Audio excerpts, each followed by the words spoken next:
তো বলি কংগ্রেস ইনকিলাব জিন্দাবাদ।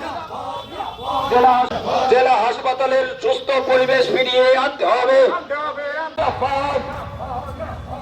শ্রম দিবস 200 দিন করতে হবে। ইনকিলাব জিন্দাবাদ। নিট পরীক্ষায় প্রশ্নপত্র পাস।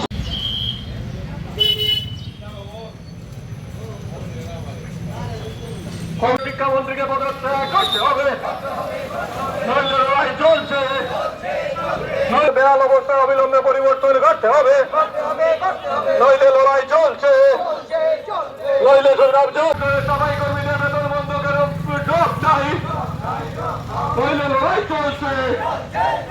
নইলে লড়াই চলছে। কংগ্রেস সবাই মিলে 100 বছরের জোরে আওয়াজ তোলেন ইনকিলাব জিন্দাবাদ। সিপিআইএম দিচ্ছে না। নিত্য প্রয়োজনীয় দ্রব্যের স্বাভাবিক মূল্যবৃদ্ধি হচ্ছে, তার সব থেকে নিয়ে সরকার জবাব দাও। জবাব চাই, জবাব দাও, জবাব তোমাদের দিতে হবে। পেট্রোলের মূল্য বৃদ্ধি করা হচ্ছে, তার সব থেকে নিয়ে সরকার জবাব দাও। জবাব চাই, জবাব দাও, জবাব তোমাদের দিতে হবে। নইলে সারা দেশব্যাপী সিপিআইএমের আন্দোলন চলছে।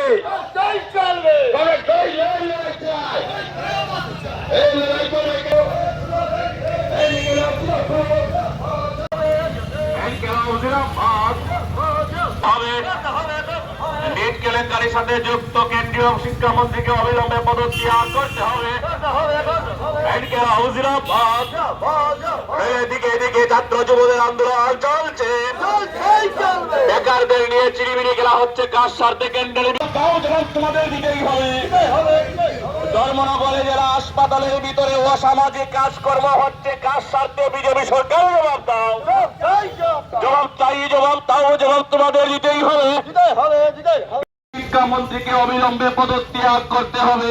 অস্বাভাবিক মূল্য বৃদ্ধির বিরুদ্ধে পেট্রোল ডিজেল রান্না গ্যাসের অস্বাভাবিক মূল্য বৃদ্ধির।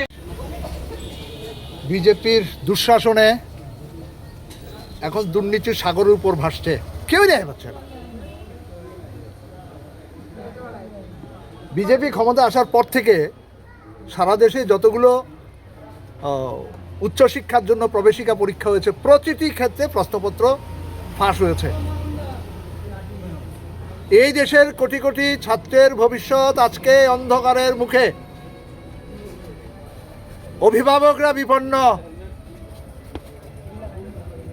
আর কেন্দ্রে যারা ক্ষমতাসীন তারা বিদেশ ভ্রমণ করছেন। মানুষকে বলছেন বিদেশ যাবেন না, পেট্রোল ব্যবহার করবেন না, সোনা কিনবেন না, ভালো মাছ মাংস সবজি খাবেন না, আর নিজেরা বিদেশ পাড়ি দিচ্ছেন। আমরা এই দুর্নীতির বিরুদ্ধে। রেগায় কাজ আছে, বছরে 125 দিন কাজ দেবেন বলে ঘোষণা দিয়েছেন, আইন করেছেন, কোথায় কাজ? জি রামজি এমজিএন রেগার নাম পরিবর্তন করে, আইন পরিবর্তন করে নতুন আইন প্রণয়ন করেছেন, কোথায় কাজ? কে পেয়েছে কাজ? গত দুর্গাপূজার পর থেকে গ্রামাঞ্চলে কোনো কাজ আছে? গ্রামের মানুষের কাছে কোনো টাকা আছে? বাজারে যান, মানুষের চাহিদা কমে গেছে, পকেটে পয়সা নেই। ধর্মনগর হাসপাতাল, জেলা হাসপাতাল, বিশেষজ্ঞ চিকিৎসক নেই, নার্স নেই, স্বাস্থ্যকর্মী নেই, পরিষেবা নেই। হাসপাতালের ভেতরে বাইরে আবর্জনার স্তূপ, নেশা সামগ্রী পাওয়া গেছে, অন্যান্য সামগ্রী পাওয়া যাচ্ছে যা মুখে বলা যাচ্ছে না। প্রতিদিন সংবাদ মাধ্যমে আজকে সেগুলো বেরিয়ে আসছে। কোনো হুঁশ আছে? আমাদের রাজ্যের মাননীয় স্বাস্থ্যমন্ত্রী, মাননীয় মুখ্যমন্ত্রী গত 8 বছরে একবারের জন্য জেলা হাসপাতাল পরিক্রমা করেছেন। কি অবস্থায় আছে, পরিষেবাটা কোথায় নিয়ে যাওয়া হয়েছে? হাসপাতালের রোগীদের অবস্থা কি? কি পরিষেবা পাচ্ছেন? জীবন বাঁচাতে এসে কফিন বন্দী হয়ে বাড়ি যাচ্ছেন। কেন পাচ্ছে না? যারা সাফাই কর্মী হাসপাতালের গত 4 মাস ধরে কোনো মজুরি, তাদের ন্যূনতম মজুরি কত কেউ জানে? কর্তৃপক্ষকে জিজ্ঞেস করলে তারা বলে জানে না। কে জানবে? কে জানবে? আমরা সবচাইতে আক্রান্ত এই সময় গোটা ভারতবর্ষের মানুষ কেন্দ্রীয় সরকারের শ্রমিক স্বার্থ বিরোধী নীতির জন্য। শ্রম কোড, শ্রমবিধি গ্রহণ করেছেন শ্রমিককে ভাতে মারার জন্য। তার ট্রেড ইউনিয়ন অধিকার, গণতান্ত্রিক অধিকার, আন্দোলনের অধিকার সমস্ত কিছু কেড়ে নেওয়া হবে, কৃতদাসে পরিণত করা হবে এই শ্রমিকদের। এই দাবি সহ এই ধর্মনগরের সার্বিক উন্নয়নের জন্য ধর্মের নামে বিভাজনের যে রাজনীতি চলছে, সন্ত্রাসের যে রাজনীতি চলছে, জনকল্যাণে জনস্বার্থে বিজেপির ডবল ইঞ্জিন ট্রিপল ইঞ্জিনের সরকারের কোনো কর্মসূচি নেই। একটাই কর্মসূচি, ভারত পাকিস্তান, হিন্দু মুসলমান, মন্দির মসজিদ, এছাড়া তাদের আর কোনো কর্মসূচি নাই। এই পরিস্থিতির মধ্যে দাঁড়িয়ে সামগ্রিকভাবে দুর্নীতি মুক্ত শিক্ষা ব্যবস্থা প্রণয়নের জন্য, ছাত্রদের শিক্ষার মূল্যায়নের জন্য, সঠিক মূল্যায়নের জন্য, রেগা শ্রমিকদের কাজের জন্য, মজুরি বৃদ্ধির জন্য, শ্রম দিবস বাড়াবার জন্য, আর এই ধর্মনগর উত্তর ত্রিপুরা জেলা হাসপাতালে পর্যাপ্ত বিশেষজ্ঞ চিকিৎসক, নার্স, স্বাস্থ্যকর্মী সহ পরিবেশ পরিস্থিতি এবং পরিষেবাটাকে আরও বেশি উন্নত করবার দাবি নিয়েই আমাদের আজকের এই বিক্ষোভ কর্মসূচি। আমরা সকলকে অভিনন্দন জানাই এই কর্মসূচিতে সামিল হওয়ার জন্য। ধর্মনগর শহরে একটি আপনারা বিক্ষোভ মিছিল সংগঠিত করলেন, তো কি বিষয় মূলত কি দাবি নিয়ে আপনার? 5 দফা দাবি সনদের ভিত্তিতে আমাদের আজকে বিক্ষোভ মিছিল। প্রথম দাবিটা হচ্ছে নিট কেলেঙ্কারি। আমরা দাবি করছি নিট কেলেঙ্কারির জন্য কেন্দ্রীয় শিক্ষামন্ত্রী ধর্মেন্দ্র প্রধান, তাকে অবিলম্বে পদত্যাগ করতে হবে। আমরা লক্ষ্য করেছি নিট কেলেঙ্কারির কারণে ডাক্তার, ইঞ্জিনিয়ার সহ বিভিন্ন পড়ার ছাত্ররা, অভিভাবকরা, শিক্ষকরা তারা ক্ষতিগ্রস্ত হচ্ছেন।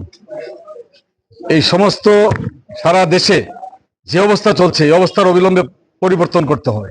2 নম্বর দাবি হয়েছে আমাদের ধর্মনগর হাসপাতাল। আপনারা জানেন উত্তর জেলা হাসপাতাল নরককুণ্ডে পরিণত হয়েছে। তার ভেতরে এবং বাহিরে যে ঘটনাগুলি চলছে এবং যে মধুচক্র চলছে, এইগুলির বিরুদ্ধে মানুষ রাস্তায় নামছিল। আমরা দাবি করছি এই হাসপাতালে বিশেষজ্ঞ ডাক্তার, নার্স এবং চিকিৎসার ক্ষেত্রে স্বাস্থ্যকর্মী যাদের দরকার অপ্রতুল আছে এখানে। আমরা লক্ষ্য করছি এই হাসপাতালে চিকিৎসার ক্ষেত্রে যে সরঞ্জাম তারও অভাব আছে।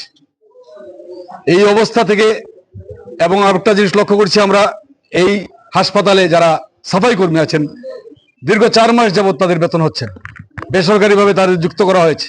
তাদের বেতন তো সরকার দেয়, কন্ট্রাক্টরের কাছে কেন পায় না? আমরা দাবি করছি সাফাই কর্মীদের বেতন অবিলম্বে দিতে হবে। 3 নম্বর আমাদের যে দাবিটা, আমরা দাবি করছি, আমরা দেখছি গ্রাম শহর সর্বত্র একটা অভাব অনটন কেন চলছে? গ্রামের কাজ নেই। MN রেগা পুনরায় চালু করে 200 দিনের কাজ এবং 600 টাকা মজুরি দিতে হবে, এটা আমাদের 3 নম্বর দাবি। 4 নম্বর যে দাবিটা আমরা লক্ষ্য করছি, পেট্রোল, ডিজেল, রান্নার গ্যাস, এমনকি CNG গ্যাস তার মূল্য বৃদ্ধি হয়েছে।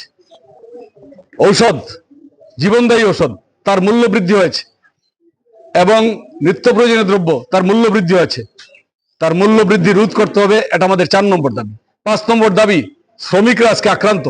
শ্রমকোড, এই শ্রমকোড বাতিল করে শ্রম আইন যেটা ছিল আগে সেইভাবে শ্রম আইন চালু করতে হবে, শ্রমিকদের অধিকার ফিরিয়ে দিতে হবে। এই 5 দফা দাবি সনদের ভিত্তিতেই আজকের আমাদের বিক্ষোভ মিছিল।